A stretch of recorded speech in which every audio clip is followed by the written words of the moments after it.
Oh God, please don't make me do it. How's it going, everyone? This is your boy, and I'm finally going to review Black Panther. Black Panther was written by Joe Robert Cole and Ryan Coogler, who also directs this. Oh, fuck, bless me. Ryan Coogler is an American film director and screenwriter. His two previous films was Creed and Fruitvale Station. Fruitvale Station, while not having a completely developed plot, was still a very good film. I avoided Creed because I've become exhausted with anything pertaining to the Rocky series. I have also become exhausted with Marvel. As some of you may know who watch this channel, they release like 3 or 4 films a year on average now. To be fair, the last 4 to 5 entries have been okay overall. They haven't made any atrocious films like DC has. And I think the combined score from all of the Marvel films that I've reviewed on this channel is actually pretty decent. But one trait that a lot of these films have in common is that they just tend to be very forgettable. And I'm honestly not sure how long I'm going to remember Black Panther. It's been a month since I've seen it, and I don't really have a desire to see it again. It's not bad. It's just a moderately entertaining movie with above average story, above average characters, below average special effects for an average time at the movies. Black Panther picks up right where Captain America Civil War left off. T'Challa, played by Chadwick Boseman,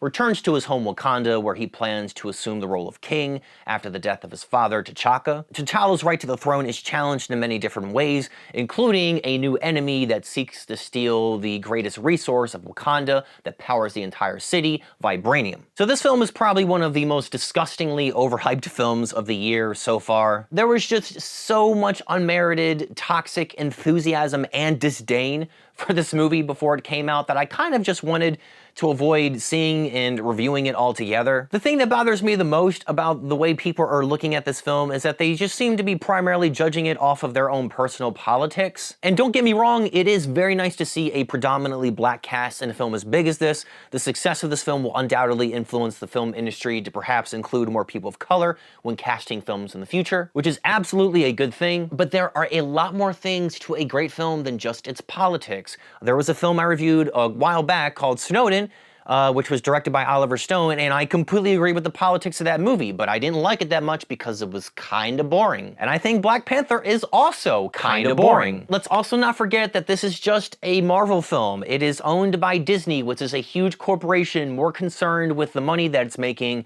than the political agenda that it's pushing forward, which they would drop in a heartbeat if they knew it wouldn't make them money. And I'm not trying to say that Disney or Marvel or whoever can't make a film with a political message in it. I just have a hard time taking anything they have to say seriously when they would drop a progressive agenda if they knew it would hurt their bottom line. Besides there being an all-black cast, this film really doesn't do much else different outside of that. This is pretty much just a by-the-numbers Marvel film that you've seen plenty of times before. This is the type of film you watch one time and it's like, okay, I don't really want to see it again. No, thank you. And it's not like this film does anything terribly wrong. I just found it to be very underwhelming. Even when the film starts to get to its better parts, they tend to just wear down really quickly. Like the action scene at the casino, which starts out great, and it's a lot of fun. Love the callbacks to James Bond. But it gets to a point where you just don't care anymore because the scene is just so dragged out, like everything else Marvel does. My biggest gripe with this film, and a lot of other superhero films, is that the CGI just kind of looks stupid and like garbage. The final fight between T'Challa and the villain Michael B. Jordan looks like a fucking cutscene from a video game. I didn't like the new ability built into Black Panther's suit,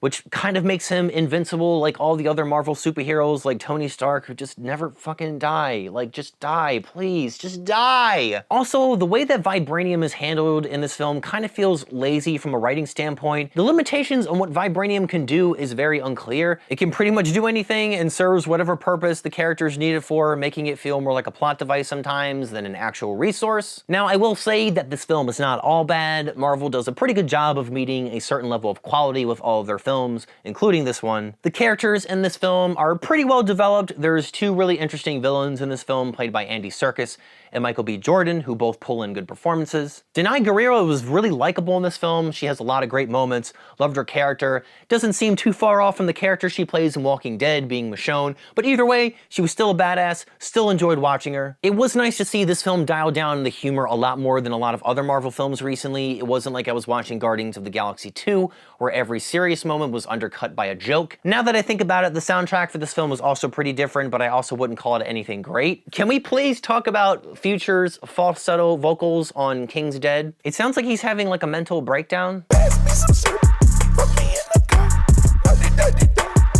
And the social commentary in this film is handled a lot better than I thought it would be. They explore ideas of inequality and revenge through Michael B. Jordan's character, who pretty much wants to commit white genocide, which isn't good. The big disappointment for me in this film, and the reason why I ultimately don't like it that much, is because I didn't really feel like there was anything that made T'Challa or Chadwick Boseman's character particularly interesting. I honestly thought his character arc was one of the best things about Civil War, but in Black Panther, his character arc is just really plain and underwhelming, and his overall demeanor is just so middle of the road in this film that his character just didn't really stand out to me. And I think some of that can be blamed on the directing of Ryan Coogler, who doesn't really showcase any sort of personality or style with this film. And the reason why is because, like every other Marvel film, its main goal is to be a very crowd-pleasing, inoffensive, and positive experience. I'm gonna give Black Panther a 3 out of 5.